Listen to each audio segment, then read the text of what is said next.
This is Speak by Lori Halse Anderson for Banned Book Week. Welcome to Meriwether High. It is my first morning of high school. I have 7 new notebooks, a skirt I hate, and a stomach ache. The school bus wheezes to my corner. The door opens and I step up. I am the first pickup of the day. The driver pulls away from the curb while I stand in the aisle.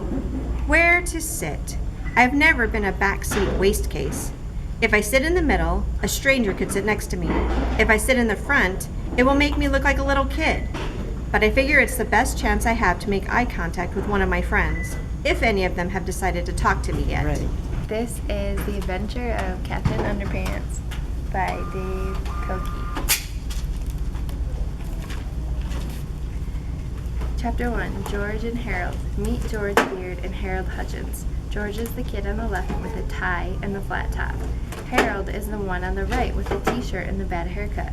Remember that now. George and Harold were best friends. They had a lot in common. They lived right next door to each other, and they were both in the same 4th grade class at Jerome Horowitz Elementary School. Okay, this book is Slaughterhouse 5 by Kurt Vonnegut. Starting the very first of the page. All this happened more or less. The more parts, anyway, are pretty much true. One guy I knew really was shot in Dresden for taking a teapot that wasn't his. Another guy I knew really did threaten to have his personal enemies killed by hired gunmen after the war, and so on. I've changed all the names. I really did go back to Dresden with Guggenheim money, God love it, in 1967. It looked a lot like Dayton, Ohio, more open spaces than Dayton has. There must be tons of human Catherine bone. Patterson.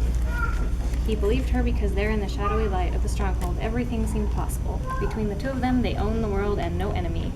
Gary Fulcher, Wanda K. Moore, Janice Avery, Jesse's own fears and insufficiencies, nor any of the foes who must be imagined attacking Terabithia could ever defeat them. A few days after they finished the castle, Janice Avery fell down in the school bus and yelled that Jessie had tripped her as she went past. She made such a fuss that Mrs. Prentice, the driver, ordered Jessie off the bus, and he had to walk the 3 miles Good home. morning. The following reading is from the Bible. Jesus heals the sick. Jesus went through Galilee, teaching in their synagogues, preaching the good news of the kingdom, and healing every disease and sickness among the people. News about him spread all over Syria, and people brought to him who were ill with various diseases, those suffering severe pain, possessed by demons, those having seizures, and the paralyzed, and he healed them. Beloved by Toni Morrison. 124 was spiteful, full of a baby's venom. The women in the house knew it, and so did the children. For years, each put up with the spite in his own way, but by 1873, Seth and her daughter Denver were its only victims.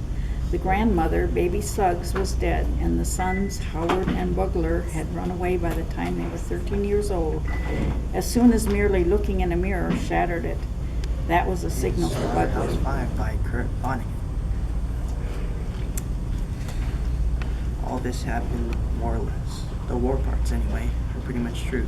One guy I knew really was shot in Dresden for taking a teapot that wasn't his. Another guy I knew really did threaten to have his personal enemies killed by hired gunmen after the war, and so on. I've changed all the names.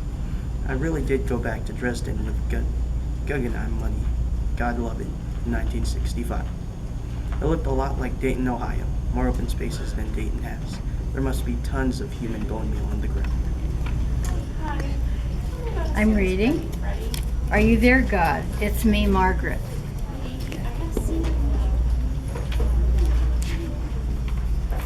Are you there, God? It's me, Margaret. We're moving today. I'm so scared, God. I've never lived anywhere but here. Suppose I hate my new school.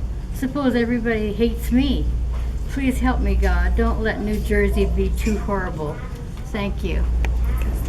Are you there, God? It's me, Margaret, by Judy Bloom. Are you there, God? It's me, Margaret. We're moving today. I'm so scared, God. I've never lived anywhere but here. Suppose I hate my new school. Suppose everybody there hates me. Please help me, God. Don't let New Jersey be too horrible. Thank you. We moved on the Tuesday before Labor Day. I knew what the weather was like the second I got up. I knew because I caught my mother sniffing under her arms. She always does that when it's hot and humid to make sure her deodorant's working. I don't use deodorant yet. I don't think people start to smell bad until they're at least 12, so I still got a few months to go.